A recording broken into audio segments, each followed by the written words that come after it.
Welcome to the Sales Acceleration Show. Today we have Nick from the Board of Innovation, and what we're going to discuss is that many businesses, they have a core business, and what they want to do is they want to grow it outside of that core. So we're going to discuss tips and tricks and pragmatic advice. How do you guys do that? How do you start with a project like that? Well, it depends a little bit on the challenge of the company, Clearly. of course. Clearly. Maybe already got two different types of companies. You have companies that are doing quite well, so they're in a luxury position, they have money and resources. They have growth, and they just want to explore new opportunities. So that's the positive way of working. There's a more urgent way of working. If you work with a company and they're, okay, maybe the company is already in decline for the last few years. Starts. There's pressure from budget, but even more critical for me is the most talented people often left the company already. So the most innovative or entrepreneurial people are already gone. And then of course you need to start a project from that moment on. It's a little bit more challenging. Okay, that's the challenge will be the same in that sense. They are looking for additional growth.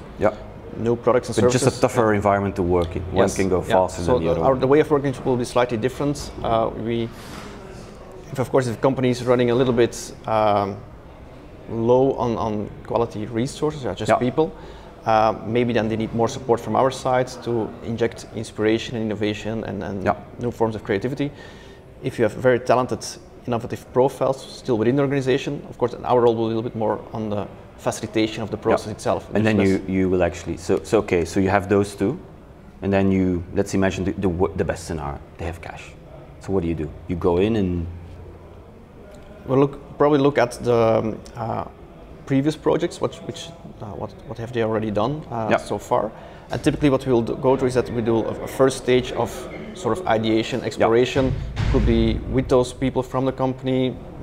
Always try to be very pragmatic, so to not just reading trend reports and so on, but educate people on where do you go out to, or how do you go out to find new opportunities. Give them practical websites, resources, databases, new ways of seeing at the world, looking at the world. So probably the first big part is focus on ideation, and I always mention learning people, show people how they should see at the world. Slightly different. It's like inspiration more. The inspiration part. That's maybe the soft part of innovation, because the tough part that's after that, you need to make the right selection, what's most valuable, so what fits best, the type of ideas that we would select, what fits best with the strategy of the company, and maybe secondary, what we call innovation capabilities of the organization. Are they able to? Do they have the existing processes? Do they have budgets in place? The right people set up to do this? You might want to select very ambitious projects, but if your company is not ready for it, we can go through the full process. Good for us. They might pay us for that. But then after that, those projects. I've seen a lot of large companies saying we need to innovate, and then the executive says it, and then they start at it, and they actually have no clue, or they're really slow. So one of the typical things you see is that they either do it in-house or they start pulling the people out and set up a different entity. Is that, how would you? We see a mix of results there. More and more organizations create that separate entity, sort of an innovation lab or a structure next to the core organization, with some positive results. But you now see that maybe it's very common in the last 2-3 years. Many organizations created such entities. The problem is that while there might be good successes there, it's difficult for an organization, like maybe the organization itself has 10,000 of people, 100,000 of people, to adopt the way of working, what's happening over there. So we now feel a need to not create fully separate entities, but from day one, look for an approach where you can still live within the organization somewhere, but at the same time have some freedom to explore and operate. Because I also think larger organizations, the benefit of using their network and using the power of a big company is massive. That's where I see the small ones really struggling, because I mean, thinking out loud, like if a Dieter would move in Belgium, that would push you all the way through to exec level straight away. It depends a little bit also on the type of project that you would put in there. If it's a very radical, very disruptive idea, in that case it makes sense to just put that completely outside of the core of the company. Of course. But most of the time the projects that we currently work with are adjacent, so it's outside of the core, but there are still some links. Could be the same customer profile, could be based on the same technology, whatever. And if there's a good link with the organization, it makes sense to also find a link in the way of working and in the terms of processes, or even where those people are working, and not just to link it or to do you have an example of like a project you've done so we can get a grasp on it? It depends also on the industry, but maybe for us a very good example is also we currently do a lot of work for ING global in this case. So we work for the headquarters based in Amsterdam, and across Europe they have multiple of those initiatives because I think ING as a financial player, they're in a challenging market. All these new fintech startups, also the market is evolving, regulation is evolving. Absolutely. So they're blockchain. So from all sides they're being attacked on their current offering, and currently they have already in the last 1 or 2 years, I think they have 60 internal startups that they launched, and we're guiding several of those accelerator programs in different locations to in make Europe. Sure that and our role in accelerators is different. So sometimes our role could be what they call sort of a coach for those startup teams to help them to make the right decisions. It's more like structuring, and I get it. For other accelerators, we're involved more on the inspiration or ideation part. In our case, a lot focused on the business model. So how do you make money with those new services?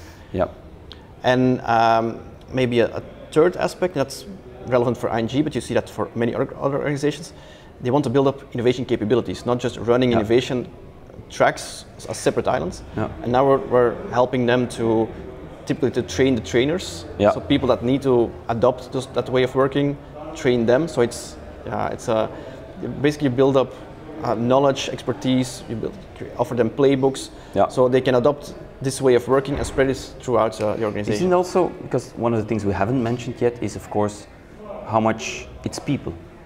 So we have a lot of structure, a lot of process, you have a lot of knowledge, you come there, but at the end it's people building these things. So you also do a lot of work with people, you help them. I mean, how do you find them? Sometimes I had companies phone and say, hey, I need to find some guys that can do a startup for me. I'm like, oh, I'm not the guy doing this, but originally when we founded our company, we were too much focused on the ideas and the technology and exciting trends. I'm educated as an industrial designer, so I'm focused on products and so on. Flow. Process. So it's engineering. But you want to inspire those people and inject ideas in the organization. But we realized very quickly after the first 2 years that many of our projects, they were stalled somewhere in the process, or they were blocked somewhere. And one of the main reasons was that we didn't put the right people on there from the organization itself. So very soon we start to adopt another approach where we work on the ideas and the projects at some point, but at the same time we put a lot of effort in managing that we select the right profiles to be involved in that process. For those that are not so entrepreneurial, typically in organizations where the best talent already left, there you need to spend a lot of effort in training those people. And there's a limit there. You can't always train people to become more entrepreneurial. So there's a limit what you can do there. I agree. But on entrepreneurship, creativity, innovation techniques, very practical tools. And for most of them, it's a change in behavior, how they approach risk and uncertainty. So by focusing so much on the people and culture these days, I think we have far better results. Maybe from our point of view as outsiders, maybe the projects are a little bit less ambitious. So it's not the most radical, most disruptive startup out there, but at least those are projects that are being launched afterwards that the company can adopt, because we make sure that the right people are involved there. Yeah, I get it completely. And by doing so, by running those projects, at the same time we now try to keep an eye on who's involved around. That's like the stakeholders, sponsors of the organization who needs to make decisions on this process. And by tweaking how they look at innovation, then they might look different at other projects later on as well.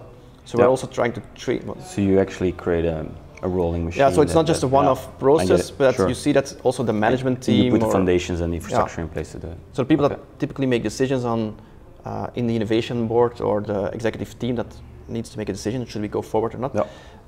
Step by step, we try to tweak their mindset as well, how they would look at innovation projects, and give them slightly different support than a traditional project. But that's of course a very slow process, because then the culture of the organization needs to change as a whole. And that takes a lot of time, if at all possible. Of course, for us it means that our projects become quite long, and you don't do just one-off workshops and brainstorm sessions of a couple of months. For some organizations, we're now involved for 1 year or more, just to very gradually tweak the way how they approach innovation. But that's almost like real change management process. There are definitely links there. Okay. Great. Thanks for joining the show. If you like what you've heard, give it a thumbs up and subscribe for more. Thanks a lot for joining. Thank you.